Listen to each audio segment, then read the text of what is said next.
2 p.m. and if I had a gavel, I'd bang it. Leona, can we start with what do we start with? Pledge of Allegiance or roll call? Roll call. Roll call. Perfect. Alex Palazzo, Present. Brucey Cummins, Brucey Cummins, Caleb Gunter, I'm here. Carrie Villeneuve, Here. Charlie Lykoff, Here. Darren Heitner, I'm here. Deborah Rosenbaum, Present. Gail Butler, Gail Butler, Greg Martin, Greg Martin, Joanne Smith, Joanne Smith, Mariana Seiler, Mariana Seiler, Mary Pelican, Mary Pelican, Steffi Pascal, Present. and Tangerine Moore. Here. Leona. You do have a quorum. Leona. Yes. Mary's here. She just didn't turn on her microphone. I got her. Thank you. But you do have a quorum to move forward. Okay, thank you. Next up is Pledge of Allegiance.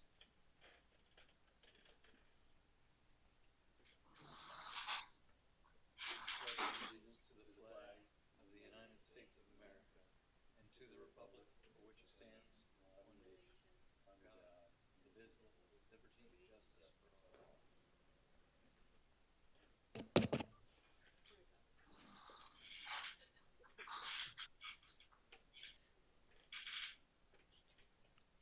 Good evening, all.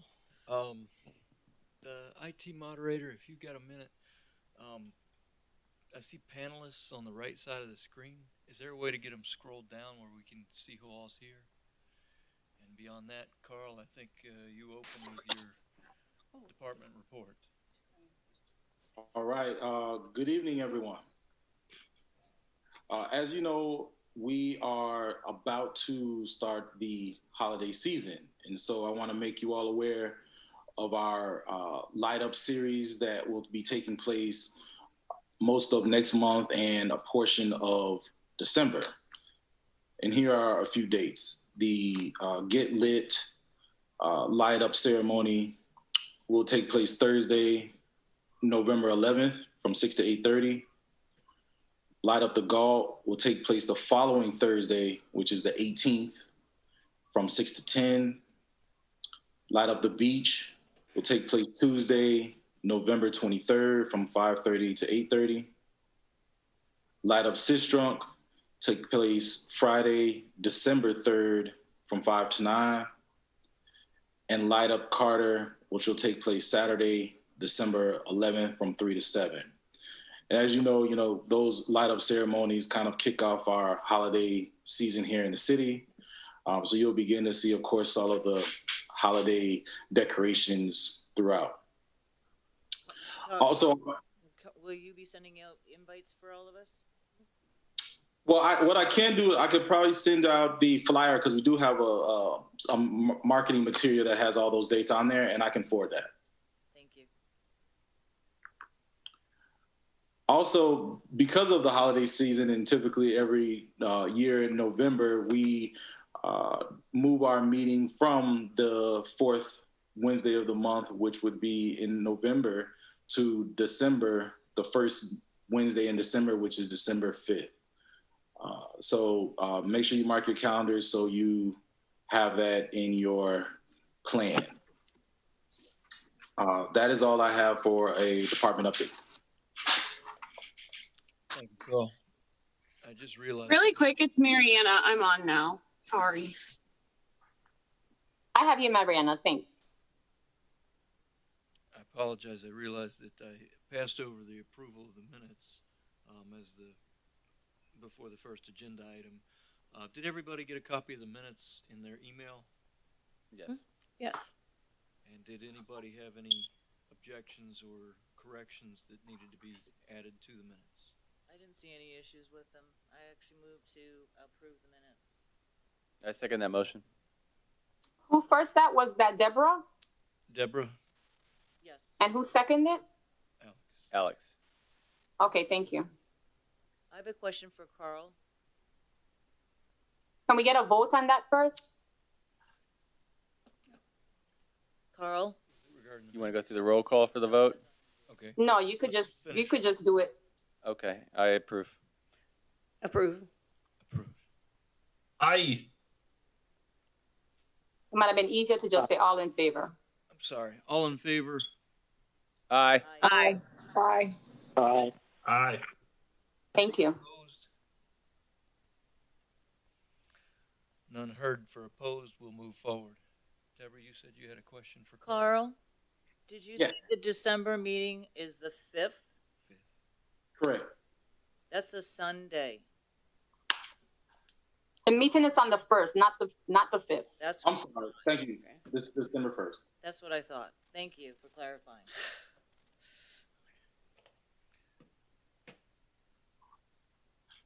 Thank you for. Hear me? Yeah. Hello, can anybody hear me?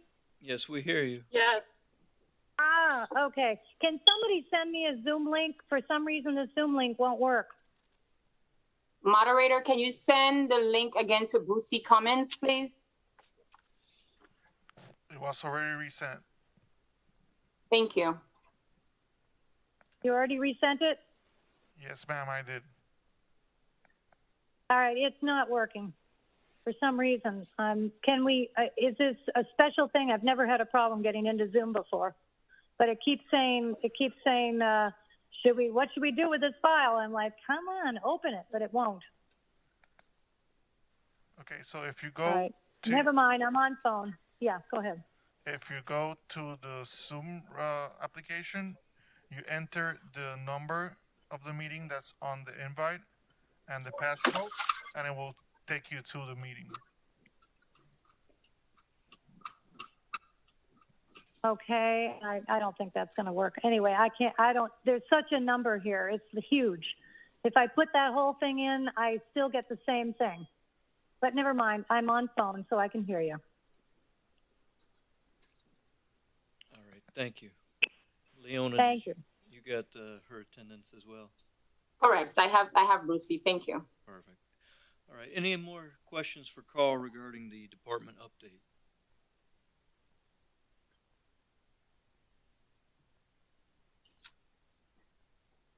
None said. We'll I move get Carl. Actually, sorry. Can I ask a quick question about George English, or should I save it for later? Sure. Okay. I just heard another rumor that the coaches are telling people that all of George English is turning to pickleball courts. Is that true? That's not true. We haven't had any thorough conversations of that. We're in the planning process as part of the bond to kind of work out plans for that particular space, but there's been no definite plans made for any kind of conversion to George English. Okay, thank you.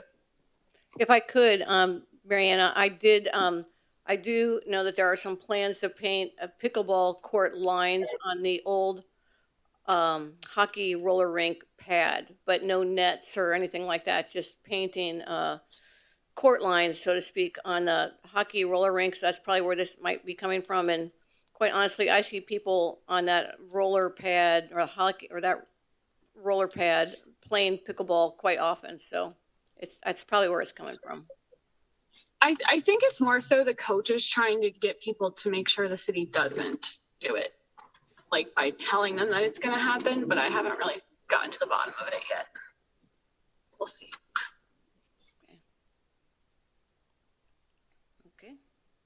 Any additional questions for Carl? If not, we'll move to item 2, joint use parks.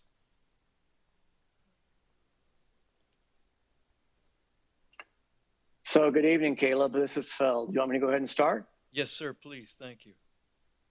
Great. So I'll give a quick overview, and then I'm not for sure if this is going to address what the board wants to talk about, but we can go from there. So the idea with the joint use parks, what we're calling joint use parks through the parks bond, is really is parks that are on school board property. So as we went through the bond and the master plan years ago, there was parks identified where we already have facilities on school board property, and then also some ideas at the time for additional school board property to be used as parks. So when we got the bond passed and we started moving forward, understanding that we just can't do whatever we want to do on those school properties because they own the property, we didn't put that really out on the virtual input list because we were going to work mainly with the schools and the school board to come up with a plan. And then once we kind of had a plan, excuse me, go to the neighborhoods and with the schools to start having some community output on how we would expend those dollars that were identified for the school board properties. So we have agreements in place now to be able to do that. We've had that in place for a while, and we have some parks you're probably aware of, like Croissant and Florinata and Lauderdale Manors and others that are on actually park areas that are on school board property. So we have that, and we're looking to expand. And then we also have sites that are, I guess, more of a school site, but we are able to use in the evenings and weekends. So if you look like at Sunrise Middle School with the tennis courts and Virginia Schumann Young Elementary. Brucey, you're going to have to go on mute.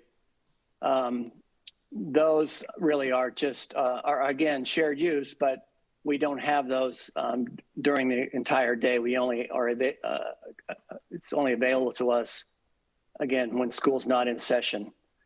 So that all being said, there was about $11 million identified in the bond for parks on school property to be either improved or new ones. And so during that process, we started to talk among staff, and there was, I think, a little chatter at the Education Advisory Board on how best to use that $11 million. And so we talked with the school board staff quite a bit, talked to the principals, talked to a lot of the area administrators, and really Enrique and Zoe from our side, and then 2 or 3 individuals from the school board side sat down and kind of developed a matrix to figure out how best to utilize that $11 million throughout the city. So they did all that. They kind of came up with all different scoring criteria. They went out to the schools, and there was some schools that really weren't interested. There were schools back in, early on that, even before the bond, that really weren't interested in the shared use. They, for a lot of different reasons, it was just not a priority for them. So there were some people still that were a little hesitant on doing this, but through school use and through the school board and their backing of this, along with staff, we kind of moved forward and we came up with this scoring system and developed a plan to expend the $11 million. And so there was some school properties that were identified in the initial master plan where money was reduced for various reasons. And there was some sites that stayed the same, and there was some that got additional funding, and there were some that had no funding at all that got funding. So we really tried to figure out how best to utilize that money and to spread the wealth and make sure that we were doing what needed to be done around the city. So that's kind of where the plan went. It was discussed at the Education Advisory Board. We were going to bring it to the Parks Advisory Board as well to have that discussion.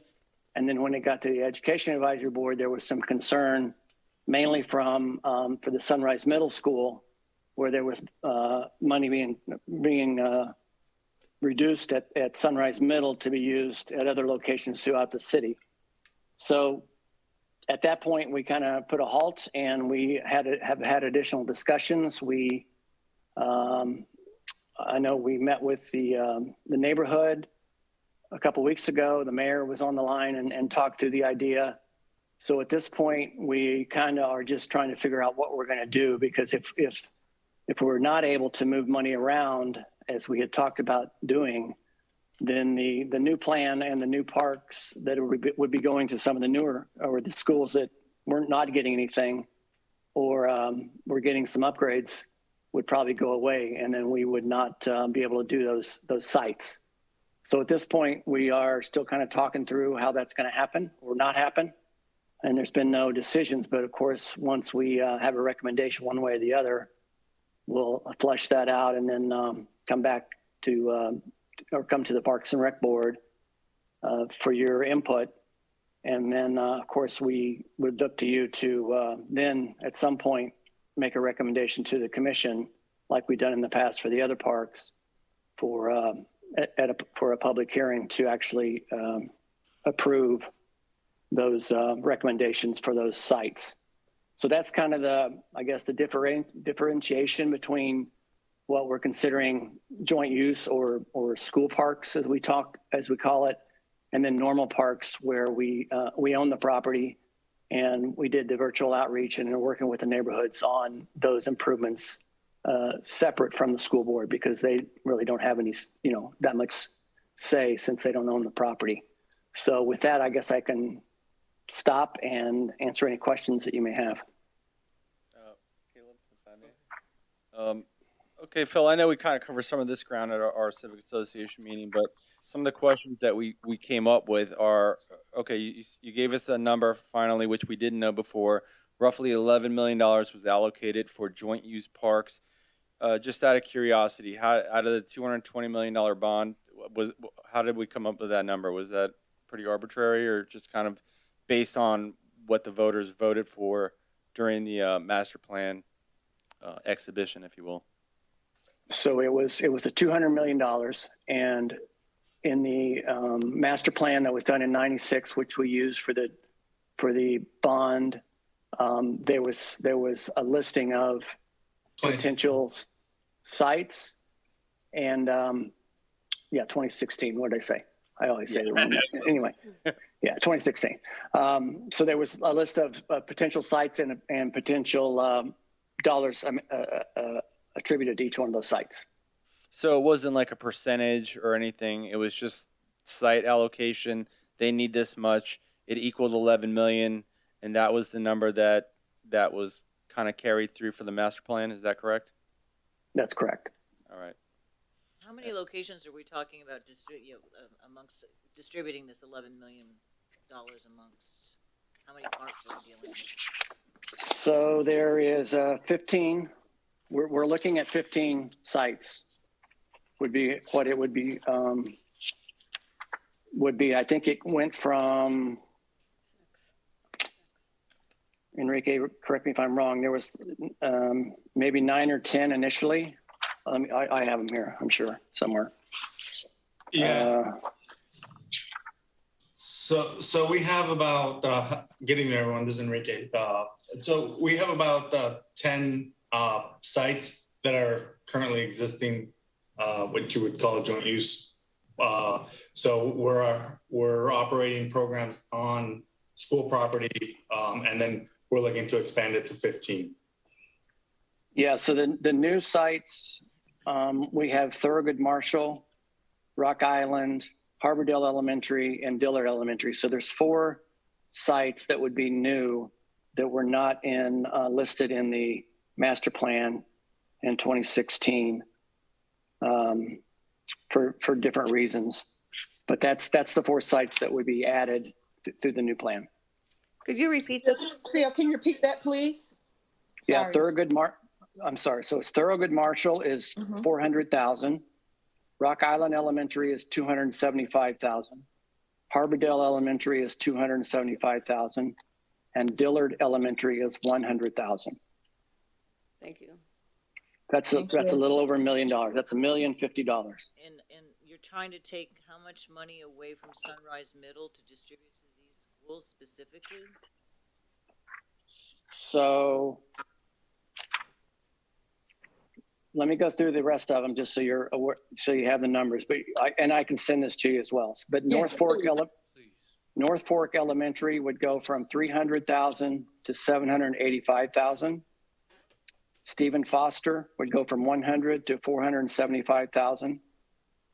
Westwood Heights Elementary, 200 to 475,000. Stranahan High School, 250 to 350,000. And that's it. Everything would stay the same at Florinata Elementary, Lauderdale Manors, Sunset, Virginia Schumann Young Elementary. So the money that was allocated there would stay the same, exactly the same. And then the decreases in this plan, Croissant Park would be decreased by 200,000.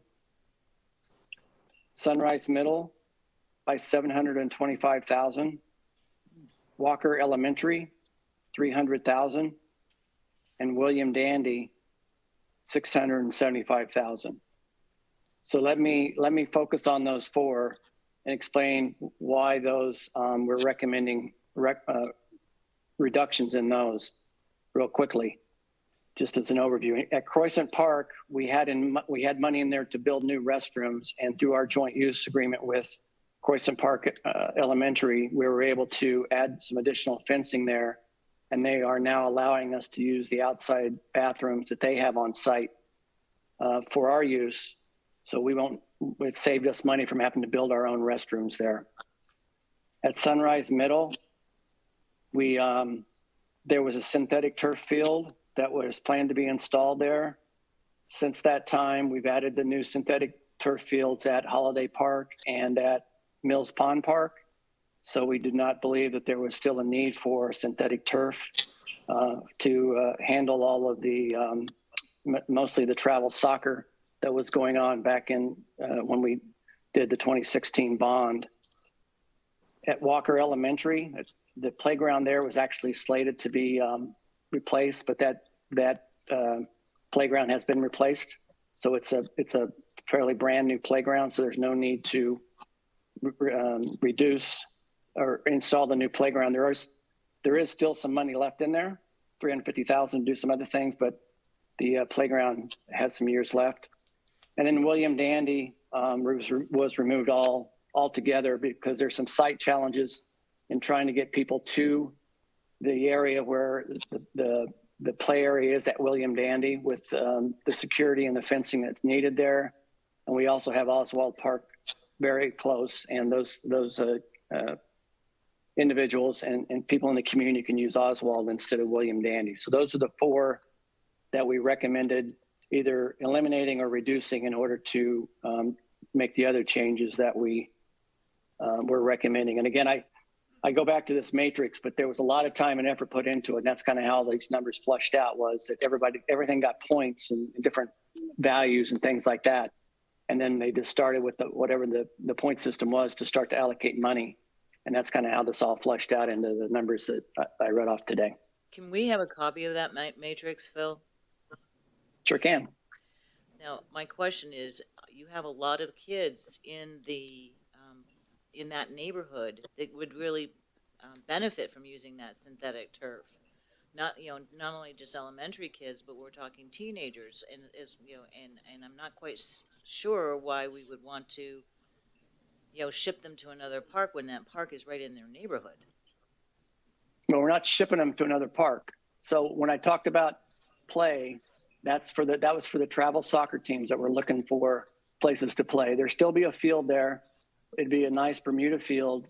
And the other thing that's key to this is the school board has agreed to maintain the Bermuda field, which is a big deal. There's no other synthetic turf fields on Broward County property. None of the middle schools and none of the high schools have synthetic turf.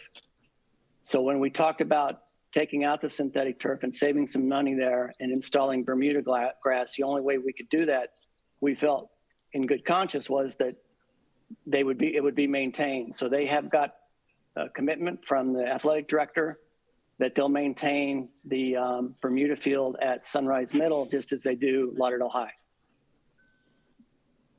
Now, were there plans to have these, what is it, soccer games or whatever is these teams, or would they be playing there if it were to be installed? No, no. At this point, we don't need that field anymore for the soccer leagues. They at the time when the master plan was developed, we didn't have Mills Pond and Holiday, as I mentioned. So we were shipping these kids all over town just to try to find them field space.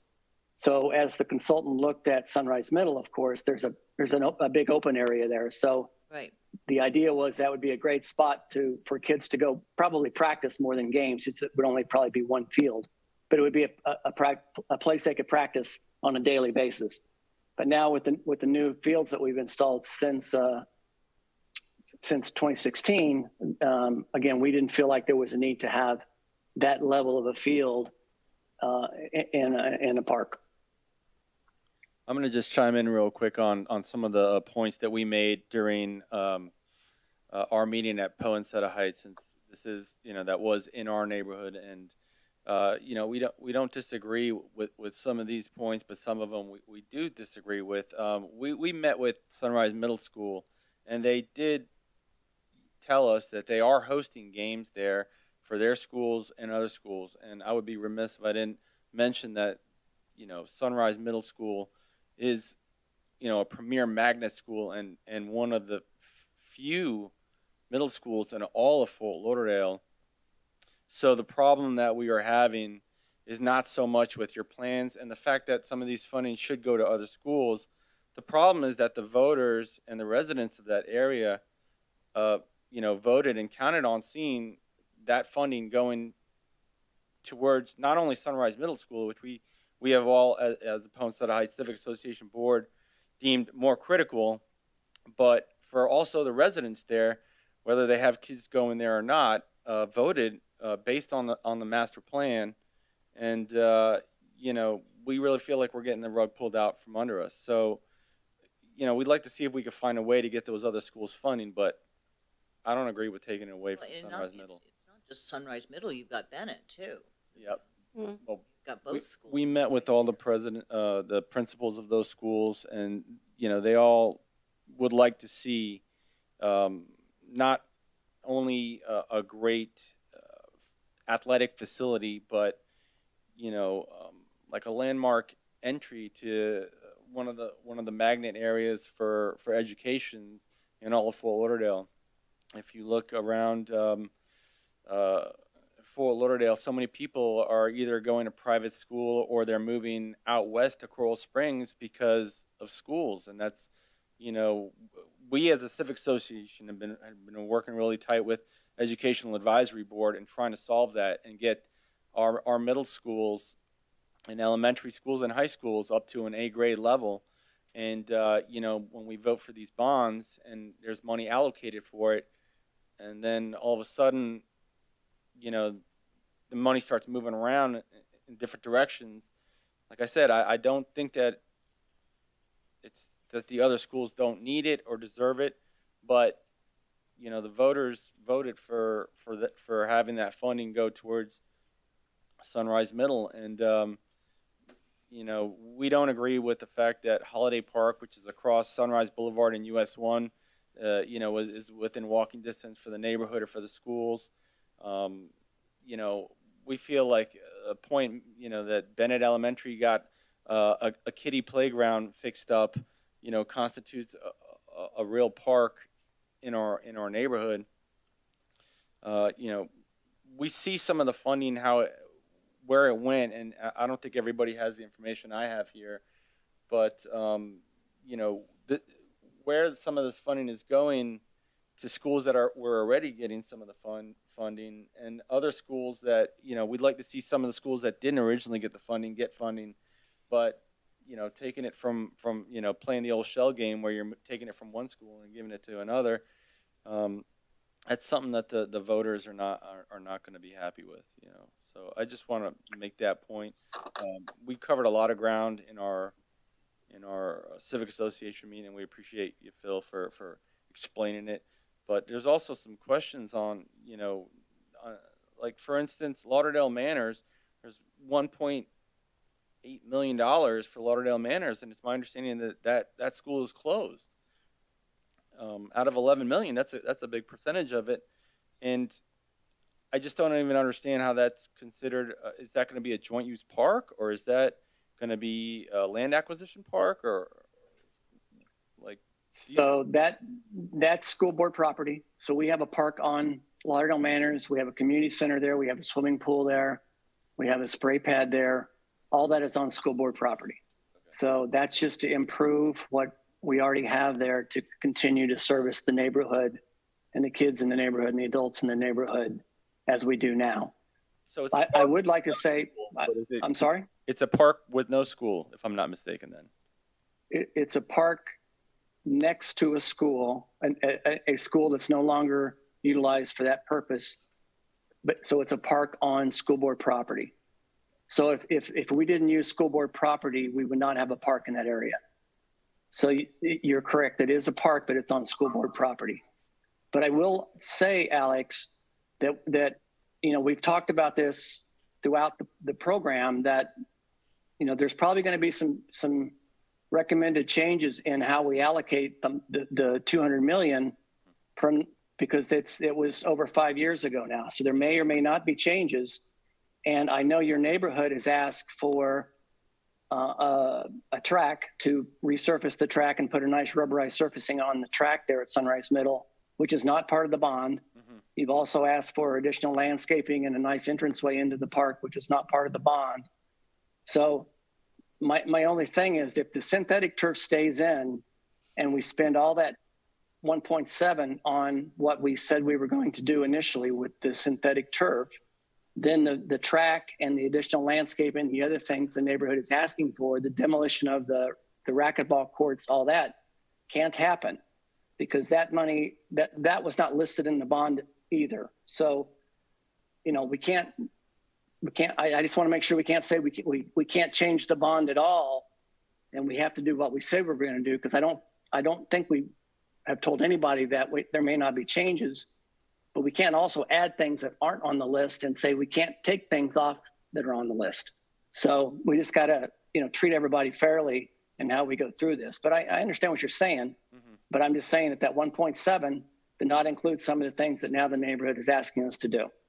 And that's duly noted, and we do appreciate that. And I don't think it's so much a fact of the turf field, although I will, go out on a limb here and say that our board and Sunrise Middle School and Bennett and all the soccer moms that we talked to outright wanted a turf field. To me, what it comes down to is, one, what can we fit there? And then, of course, the most important thing is that we don't want to see the funding go. So it's not about necessarily just a turf field. We'd like to see a good comprehensive thing. We voted for this over 6 years ago.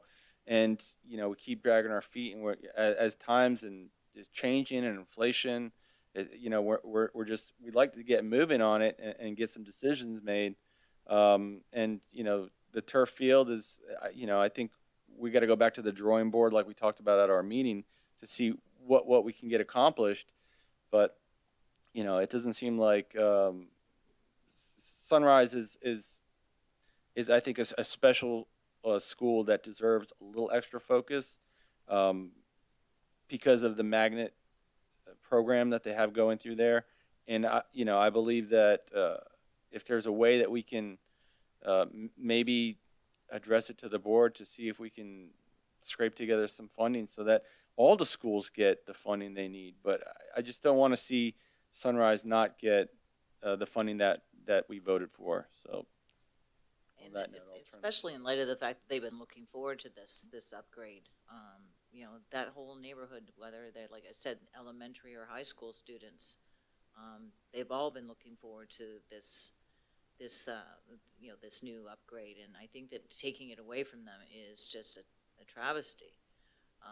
Is there anything else we can do to find funding to that we can take that $750,000, keep it at Sunrise where it is allocated, and find it and pay, find it from someplace else?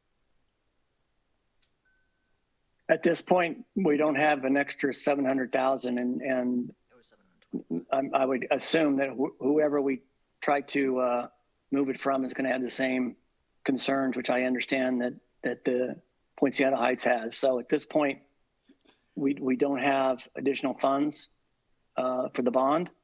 And as we move forward, if this is the plan to keep everything as it was, then the additions that I just mentioned would not take place.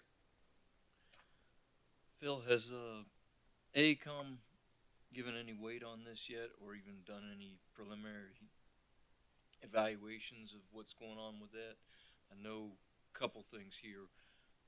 When we did the bond and we're looking for a program manager, we were looking for somebody that could go after other bond dollars, grant dollars, to match our dollars. And education tends to have a lot of grants and stuff that you could go after as well to increase the pool, I guess the pot that we're trying to work with here potentially.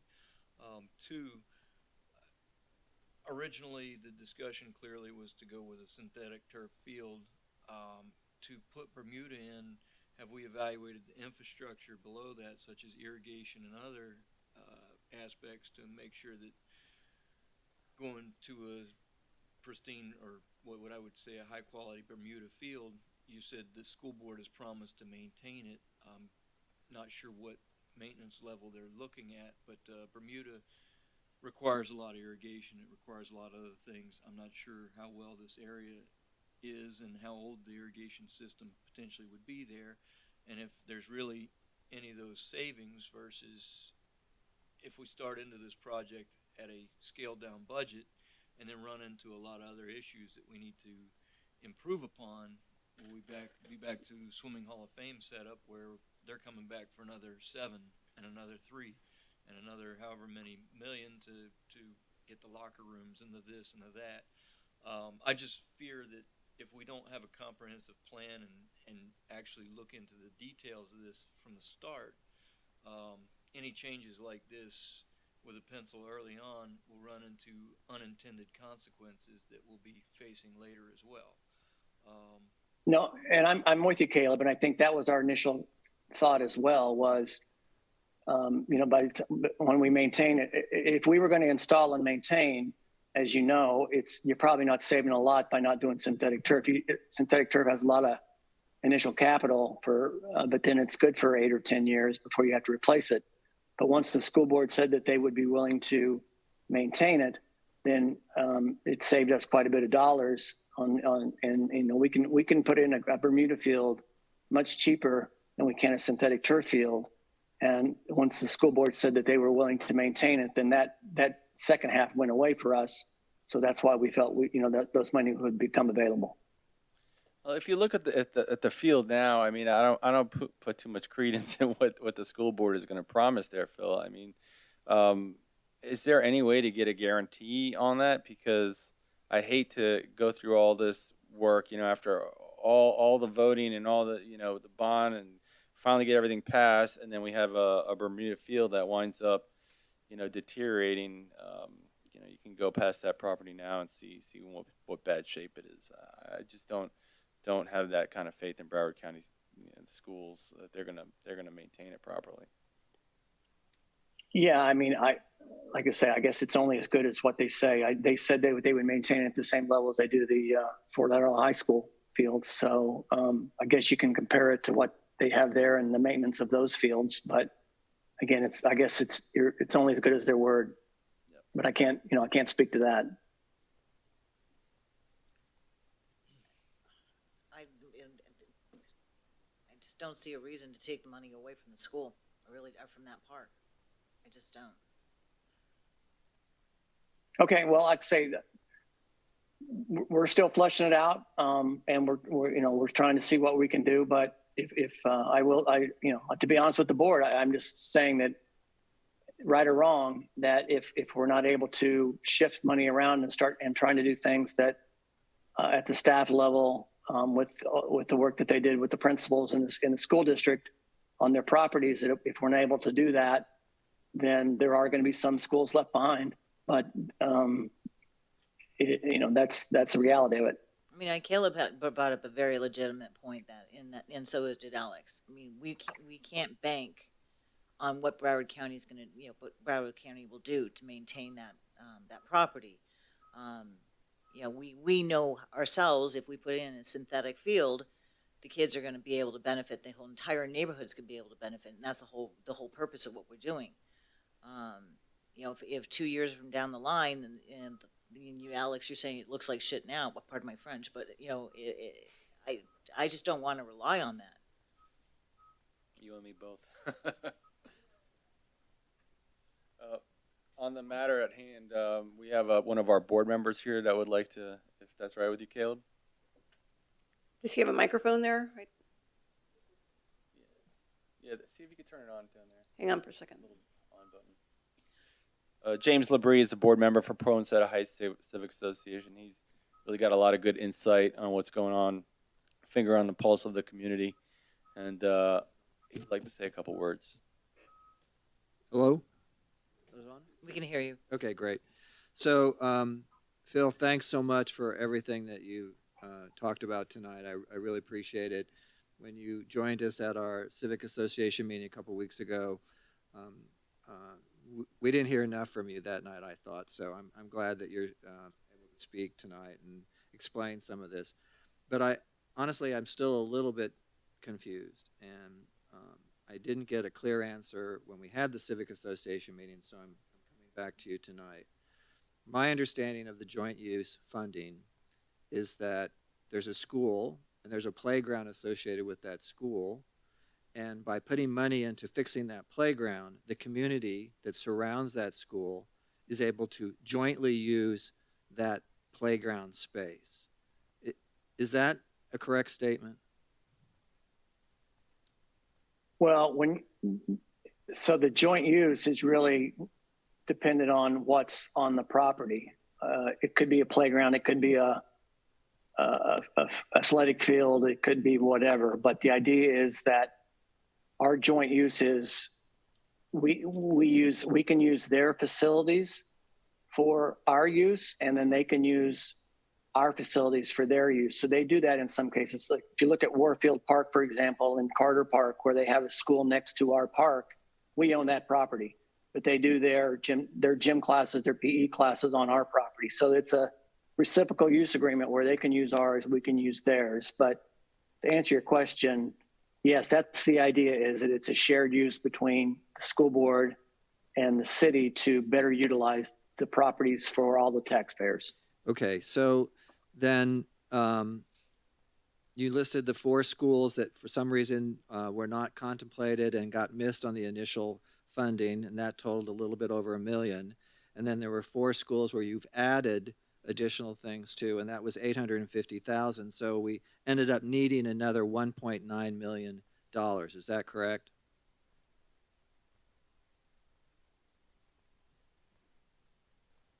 That looks correct. Okay. Yes. So because you needed that, then you started reducing some of the other schools, Sunrise Middle School included. So here's my question to you.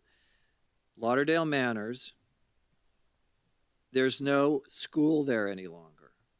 So are you saying the property is owned by this county school and that's why we're fixing it up? That's correct. That's correct. They own the property. We own the community center, the swimming pool, the water playground, and the outside playground that is adjacent to the old Lauderdale Manors Elementary School. So we built a park with their permission on their property since we did not have the land. So we are making improvements to the park that sits there now on their property. So the park, so what were the things? There's a swimming pool and there's a community center. What part is on city property and what part is on county property? None of it is on city property. It's all on Broward County School property. Okay.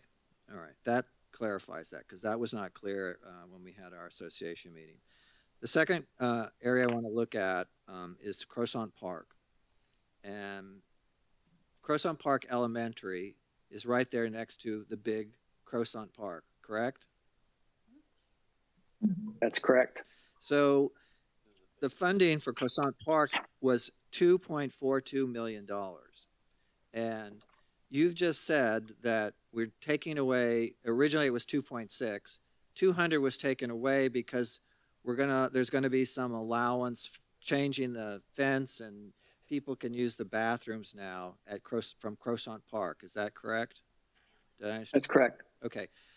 So the remainder now is $2.42 million going to Croissant Park itself, which is city property, isn't it?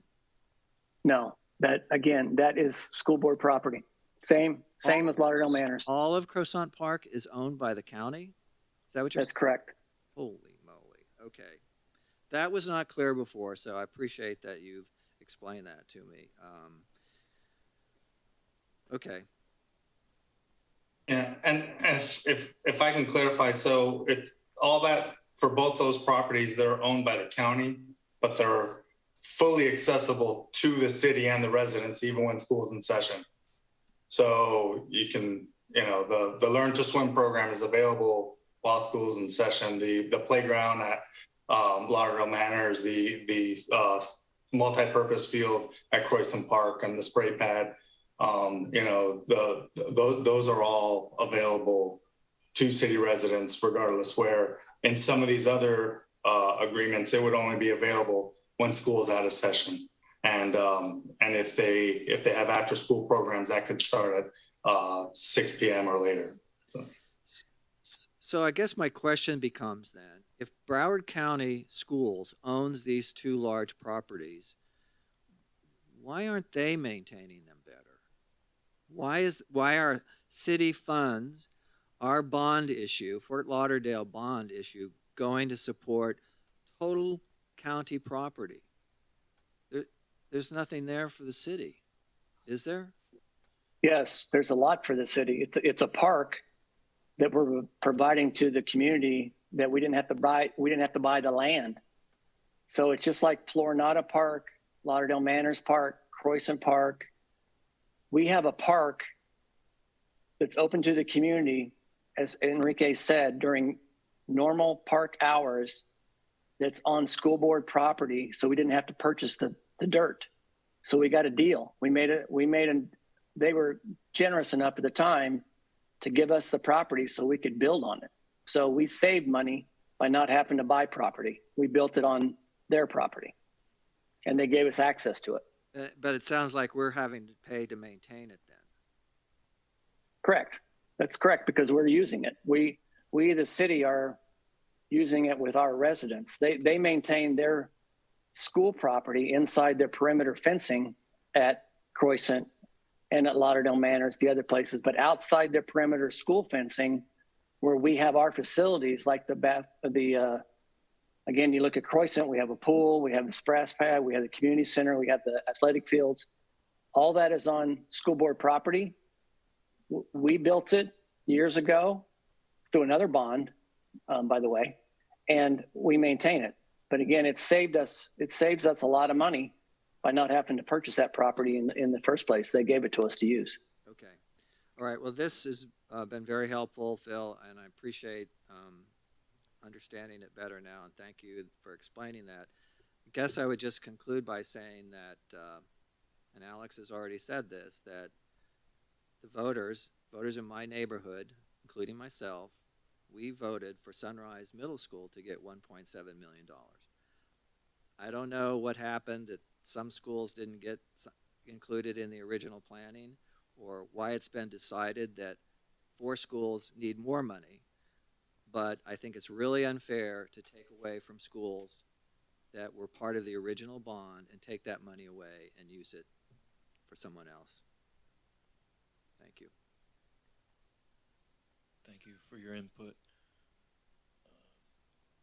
Leona, just for the record, I sent out that joint use parks presentation that Zoe Saunders was kind enough to put together for our Ponset Heights Civic Association.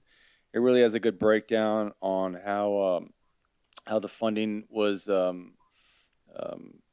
divided up and some of the reasons for the changes that were made. Whether those changes are justified or not will be still subject to discussion, I suppose. Okay. Leona, is this something that's, or Kayla, is this something that that we as a board are going to decide on, or how is this gonna? EAB is gonna vote on this, and then it's gonna come right down the pipe to us, and we're gonna have to make a decision. And Okay. I don't want this to be something that we get sandbagged with down the road and have to make a quick decision. This is something that we all voted for a long time ago, and we're still waiting to see results. Right. I think that's a good idea because you did bring this up at the last meeting, and it's good for us to get as much knowledge as we can before we're asked to vote on it. Yeah. That's why. Yeah, so this is Phil again. So as I mentioned earlier, before I brought it to the board, I just wanted to kind of flesh it out more, and we'll let the board flesh it out as well. And there'll probably be at least a discussion before we actually bring it back with our recommendation on what we want to do. Then you all would advise the commission on for the parks bond. So this is kind of the early stages to kind of talk through the conceptual idea of how we were going to spend this money. And we may or may not get there, but at some point, to Alex's point, we got to get somewhere. So, we'll try to flush this out and then bring it to you all just to kind of let you know where we're at.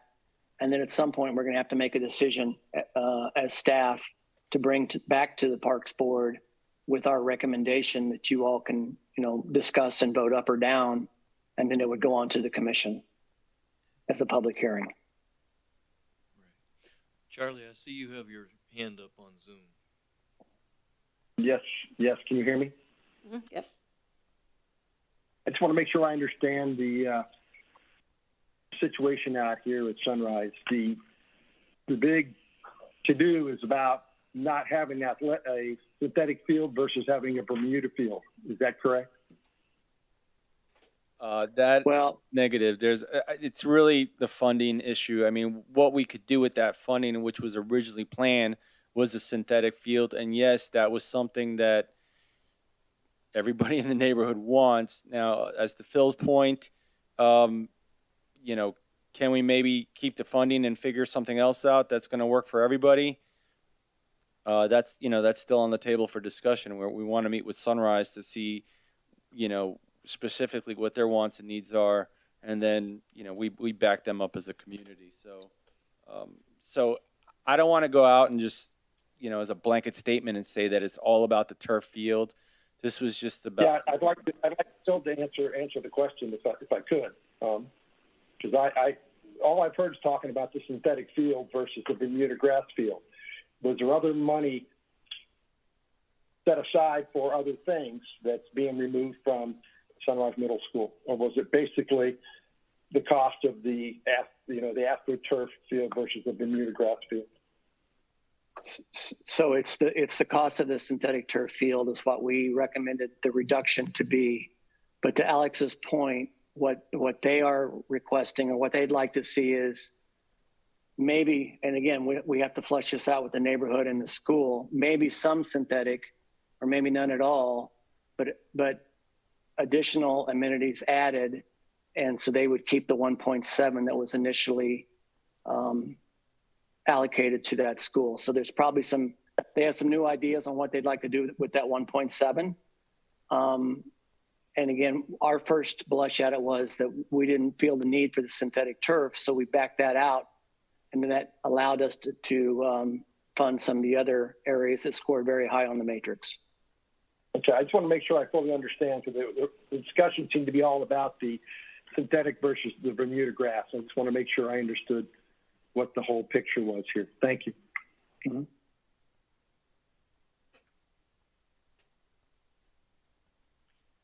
Any more board comments regarding this agenda item?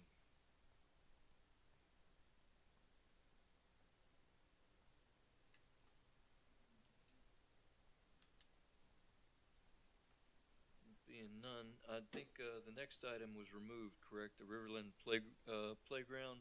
Something happened with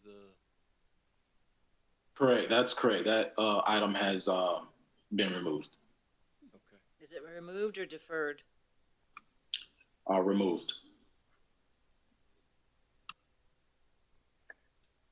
Yeah, a couple other things I just want to add on that one. Unfortunately, we thought we were getting a deal from a playground manufacturer on a install they were going to do for I think it was a convention they had or something. So they were giving us a break on the playground. But then once they sent us their proposal, everything else that they proposed to do in order to install the playground was about 3 times as much as you would normally pay. So we weren't getting a deal by the time you put in all their other stuff that they were going to do associated with the playground. So it wasn't worth the grant and it wasn't worth the stipulations in the grant. So we just had to pull that off. And while I have the floor, I will mention that I did talk to AECom the other day. It looks like at your December 1st meeting, they'll be coming forward with the phase 2 conceptuals for you all to review and give any comments. And then if you all approve, then we will take those to the commission for a public hearing for them to start in, working on the design of the phase 2 parks. So you'll see that once they get the final list developed on what the phase 2 ones will be, you'll see that coming. So the phase 1, they're in design for a lot of the most all the phase 1s now, and they're ready to kind of, hopefully by December, and then by the time we get them commissioned after the first of the year, they'll be able to start into the design of the phase 2. So they're moving right along, but I just want to give the board a heads up that the 5th will probably be a big meeting for us, just because you'll see a lot more parks coming forward at phase 2. And hopefully we can, try to get this thing with the schools to a point where we can discuss that at the 5th as well. I think it would be good to be able to do that. So we'll see.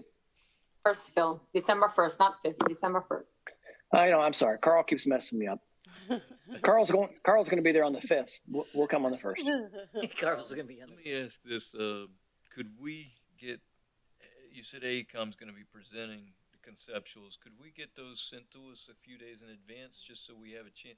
I mean, if we're being asked to make a decision and vote to move forward on certain things, having it presented in a meeting and then saying yay or nay is kind of challenging to absorb and make that decision so readily. And I certainly don't want to stall it out to push a decision off to another month or, well, the following calendar year. Is there a way we could get some of that information ahead of time just to look it over and at least have questions for the presenters and things like that, if there are to be some, just so it might expedite our decision-making process? Yes, that's definitely, Caleb. I'll see if we can get it. I'll talk to them again and see what their plan is and when they think they'll have it ready. But I don't see any reason they can't give it to you at least a week before the meeting. Excellent. Charlie, is your hand still up or is that a new hand up? That's a new one. Okay, bring it. Is that December 1st meeting? Would that necessarily be a in-person meeting so we can look at the plans and have a face-to-face discussion about phase 2? Or are we still going to be on the hybrid situation? That's really a commission decision, Charlie. They, okay. At this point, they and the rest of the boards are still hybrid. So until they tell us that the boards are required to be in person, they're still offering the hybrid opportunities. But probably, like you say, if people are able to be there in person, that would be great. But again, unless the commission changes it, it's still available in hybrid. Thank you.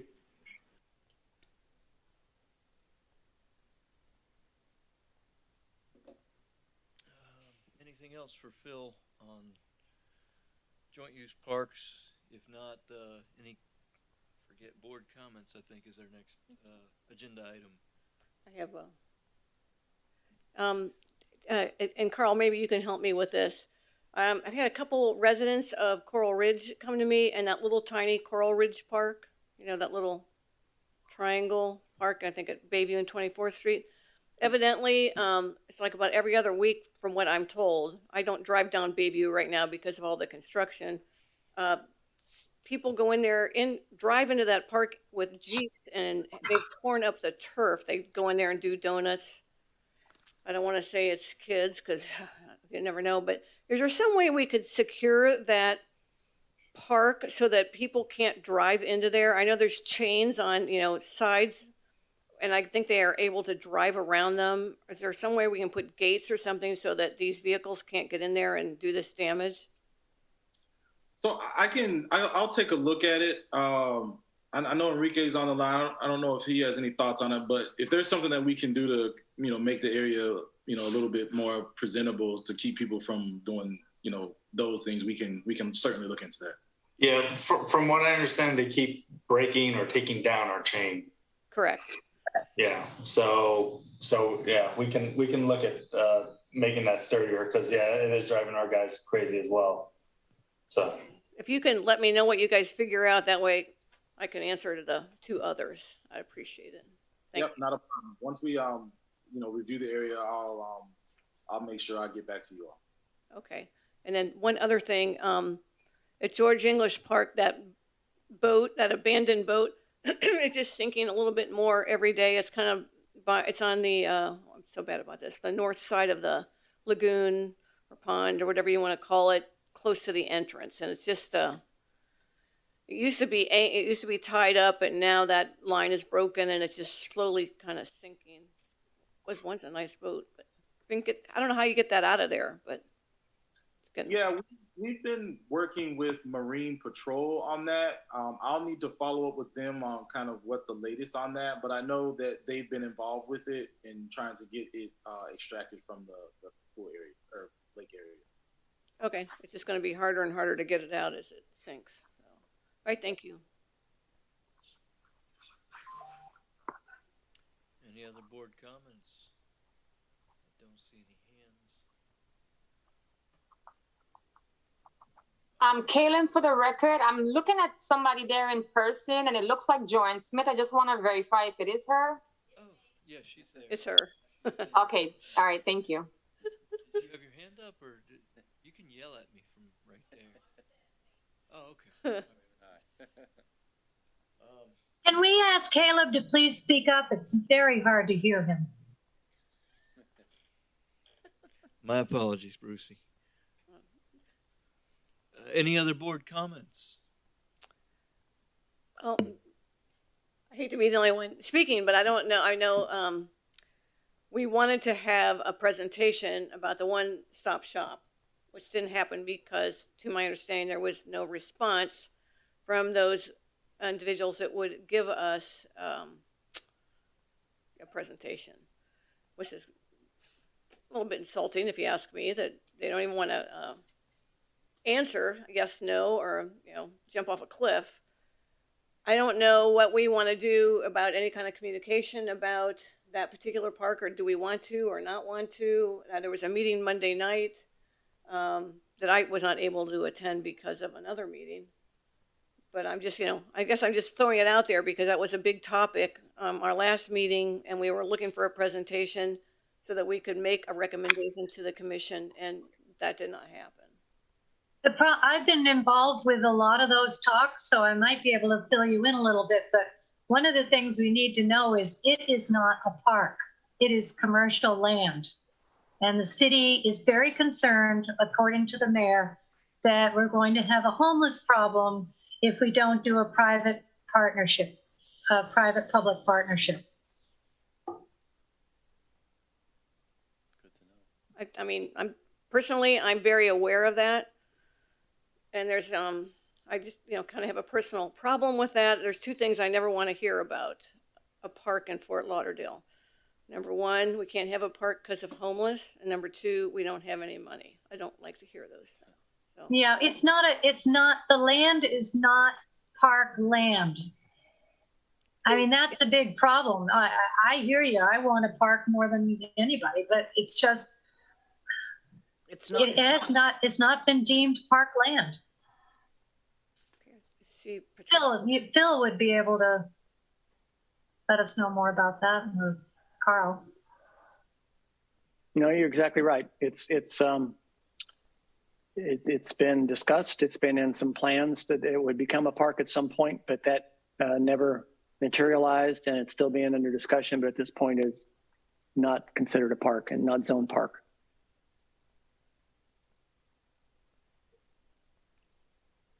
I hear you, Mary. I mean, there are a lot of us that are trying desperately to get the city to change that.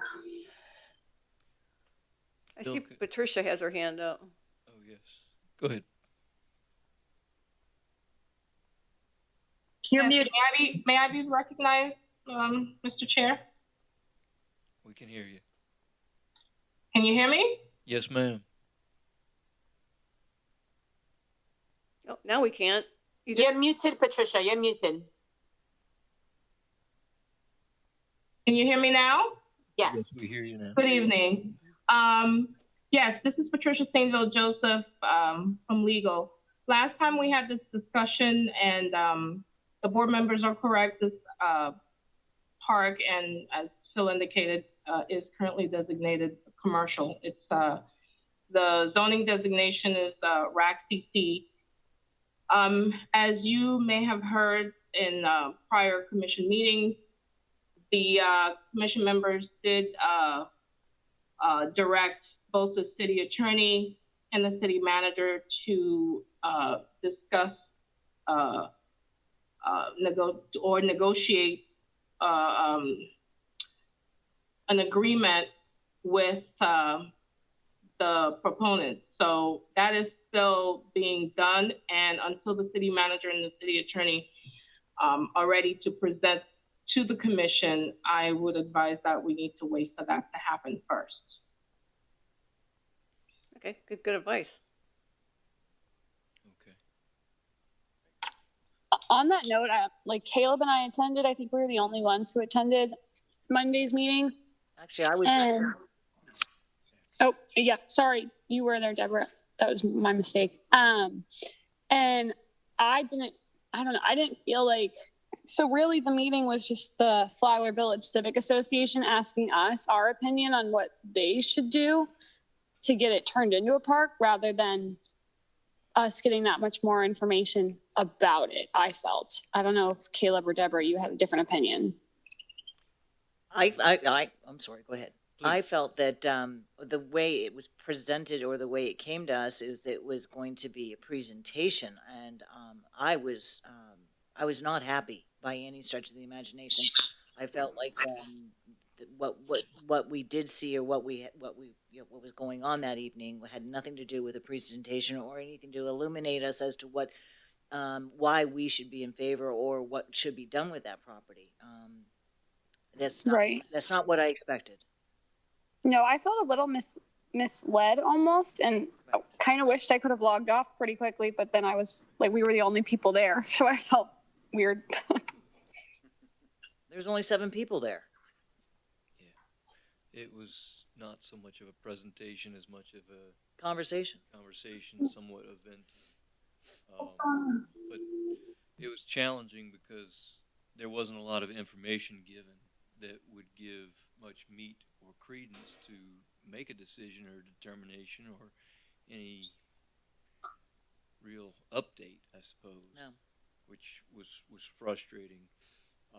But as Patricia said, I guess there is something officially out to the commission now, so maybe we do have to sit quietly and wait for that. Or I don't know if the board, as a board, if we want to move towards a communication to the commission, again, addressing the desire to have it a park. I don't know. I'm curious, Phil, also going back to the comment that Can you speak up, Caleb, please? The comment of concern that it's not the money, it's the homelessness. I'm curious if Phil can give us any information on whether or not he's able to maintain parks without homeless issues. It kind of catches me off guard that that's the only reason not to have it a park.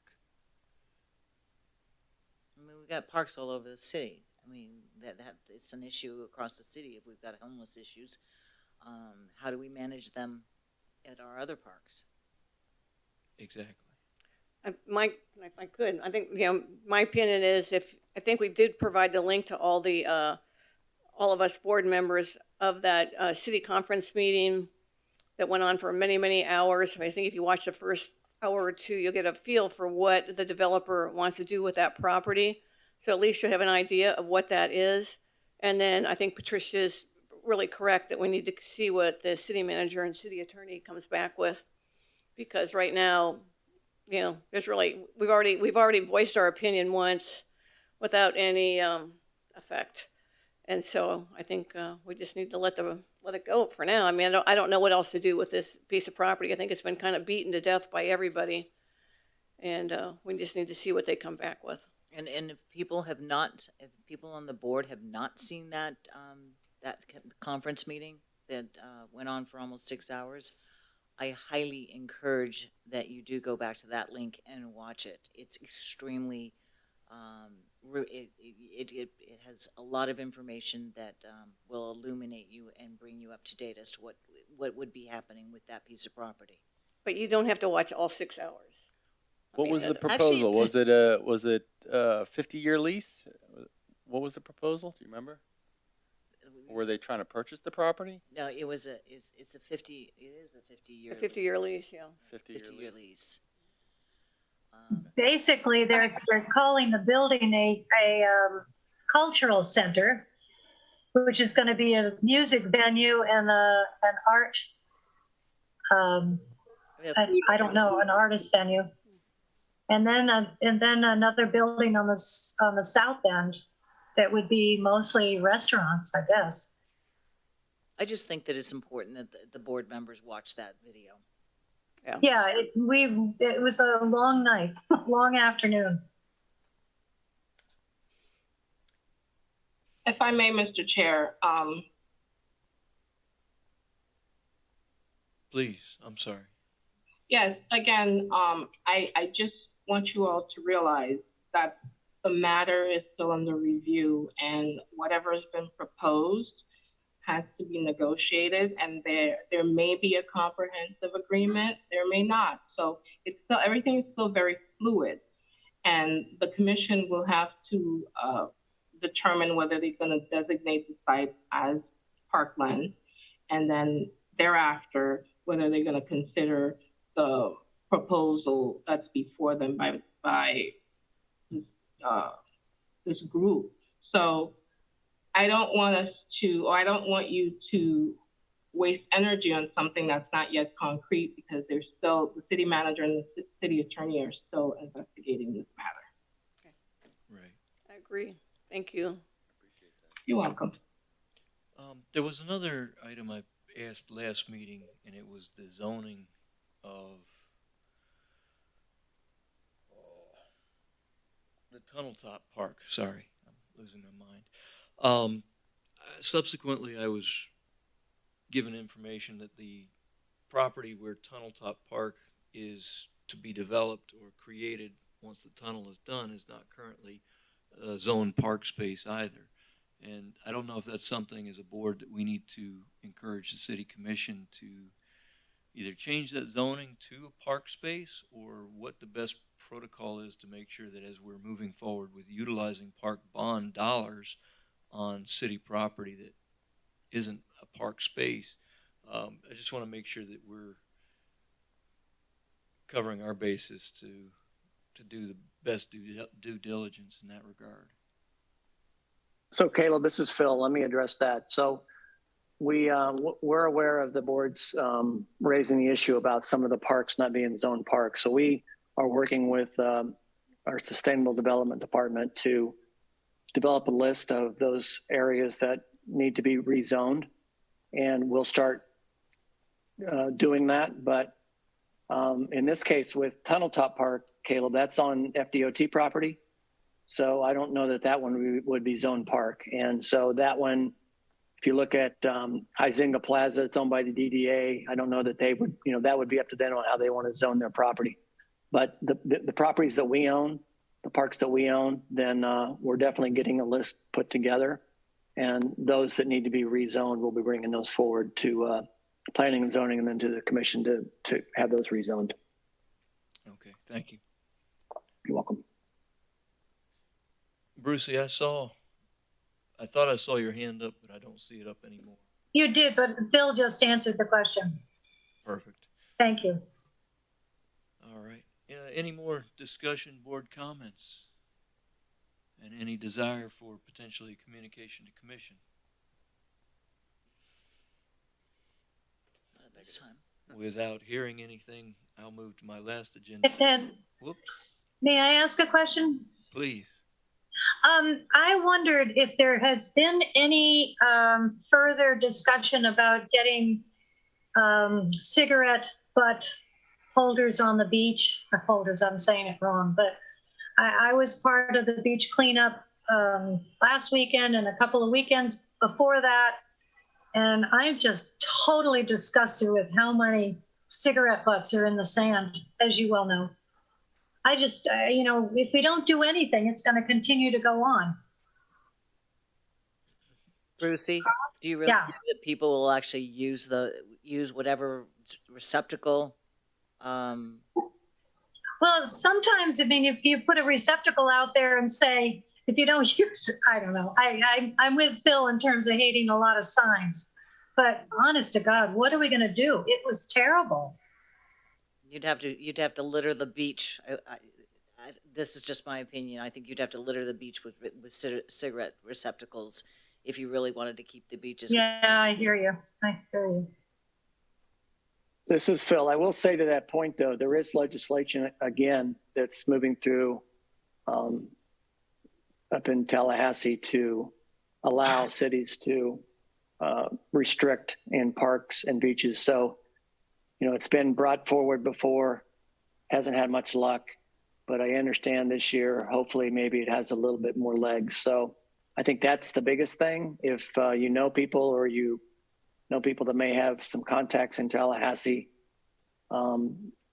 we really need to have home rule, and we need to be able to enforce no smoking at all. Because I'm with you. I think it's just, if you're smoking on the beach, it's easy just to put the cigarette butt right next to you in the sand, and then you just leave it there when you walk away. And it is not good. So I think the only way to really eliminate it, or at least limit it to as much as we can, is to actually not allow it to take place at all.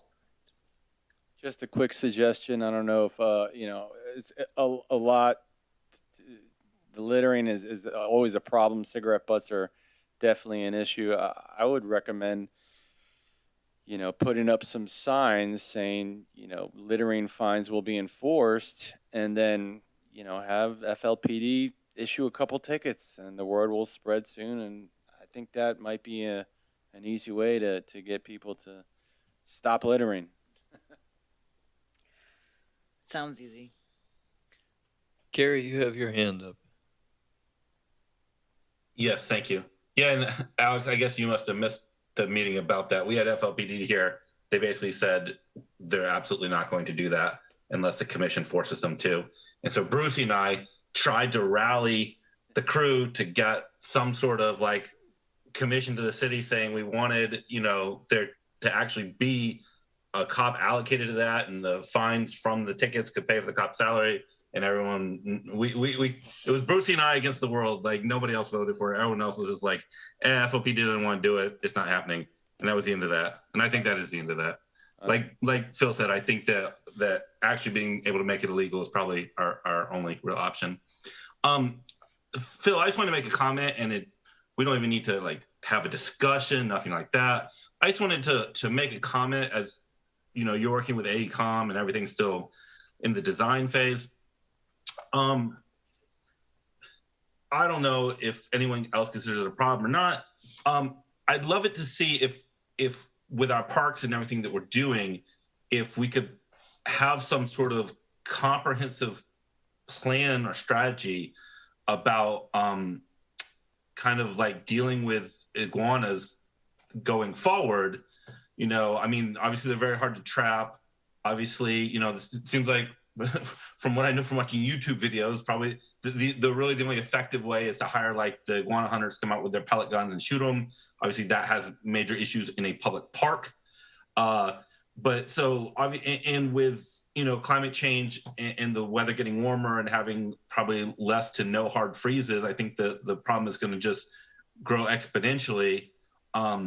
So as we're spending money in designing parks, I hate the saran wrap on the trees. I think it's really ugly, but I don't know what other iguana denial systems are out there in terms of, maybe some sort of sheet metal collar like near the base of the tree, or something that's like decorative that they can't, like, you know, think of like sheet metal that comes up and then curves outward, so they couldn't like climb up it to get like up the tree, and maybe it could be like decorative or something. But you know, obviously they're up in the trees. I mean, this is something that if the joint use stuff ever gets in front of us, I want to kind of put 2 cents in about in terms of, you know, the Virginia Schumann Young Park. I mean, it has all these picnic tables that you can't use because they're just covered in iguana feces. And like, I mean, I go to the Virginia Schumann Young playground frequently, and I mean, there's monster iguanas out there. The school is obviously doing nothing about it. I mean, you can see them during the daytime, and it's just like the feces and everything just really renders, you know, whole portions completely disgusting and unusable. And the problem's going to get worse, and we want to have trees. We don't want to have trees basically. And also, for those of us that live within walking distance of the parks become like major reservoirs, it feels like, of iguanas. Like the iguanas are reproducing there, and they're like thriving in the parks, and then they spread out into the neighborhoods. So I'd really love it if there could be and maybe, you know, maybe Fish and Wildlife, maybe there's money or something, I don't know, but some sort of plan in place to put in, you know, either iguana resistant vegetation, iguana berries around trees, like things to, you know, just try to stem the tide. Like I said, we don't need to have a whole big discussion about it. I just wanted to put it out there as food for thought. If it resonates with anybody else, maybe it could be taken into consideration. Thank you, Carrie. I second that, Carrie. I can, I mean, you don't have to be in a park to have an iguana problem. I have a cage we've built to grow tomatoes, and they actually chewed through the wire. So, I mean, they're pretty. Oh aggressive. my God. But there are a lot of things that you can plant that iguanas don't eat. So that's what I do now. Put out a list, because I've tried hundreds of things, and the iguanas don't eat it until all of a sudden it's gone. Yeah, well, and that was what I was just saying, that, you know, as we're now focused on improving the parks, and, you know, I'd like to see more trees and vegetation in the park, like going, you know, in just, for example, Holiday Park, we have that whole big area where all that parking, it was like surface parking, that will eventually be, you know, something. And I always thought that'd be a beautiful place to have, you know, some trees, some actual shade trees or something like that. Who knows? But it's kind of like the thing with the homeless. Like, you don't want to be like, oh, well, we can't have parks because of the homeless. I don't want to be like, we can't have trees because of the iguanas. You know, like, oh, the iguanas are pooping all over everybody, and so no one wants to go sit under the shade tree, so we can't have shade trees. Like, I'd prefer to get out in front of it. I mean, I don't see us having much more in the way of hard freezes going forward. You know, and so without those, the problem will just be exponential. And so, you know, obviously they're everywhere, but we're parks, so we only have control over the parks. But if we can make parks unfriendly to them, so they have to go elsewhere, that's helpful. Because on private property, you can hire people to deal with the situation. Parks, I think, is a little probably more problematic.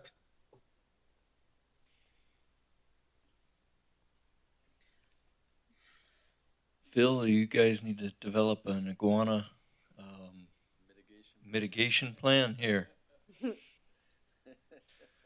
But it is. If I can do that, I'll be a millionaire. So once I get it done, I'll let everybody know how to do it. And I'll share the wealth. There you go. You'll have your boat in the boat show.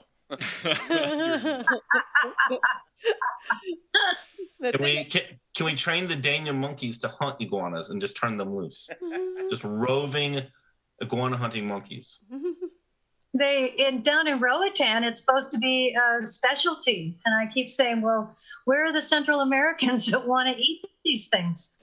Where are they? Come get them.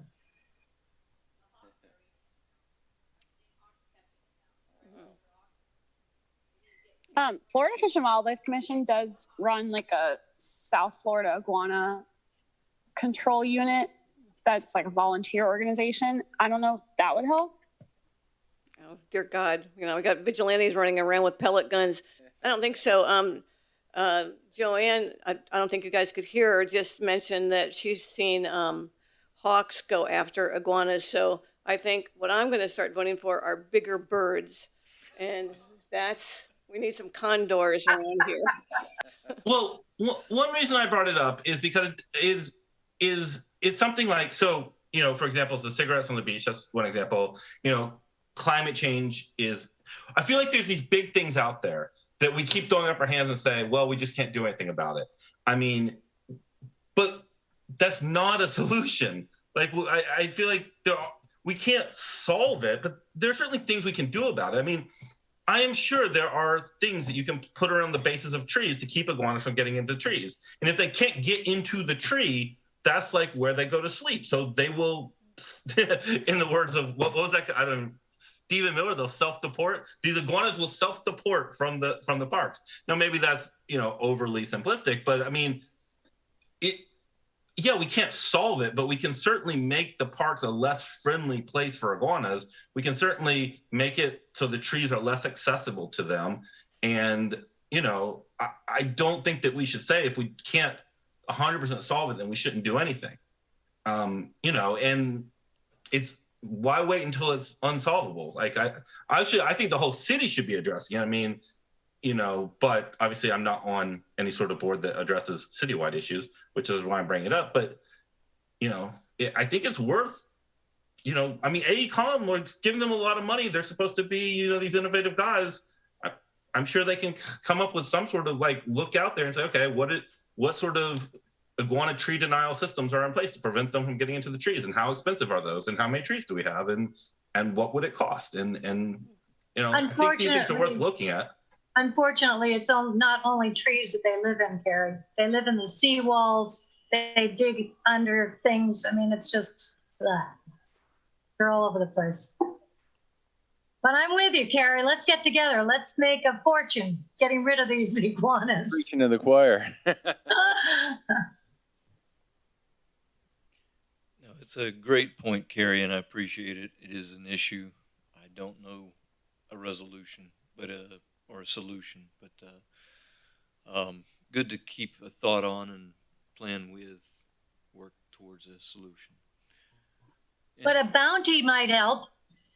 You know, if we had a bounty. That's what they're doing with the boa constrictors out in the Everglades. They have a bounty on them. Oh, bounty. A bounty program. $1 an iguana. But, any other comments and or any desire for communication to the commission? Carrie, do you want to put a communication to the commission to work on an iguana removal plan?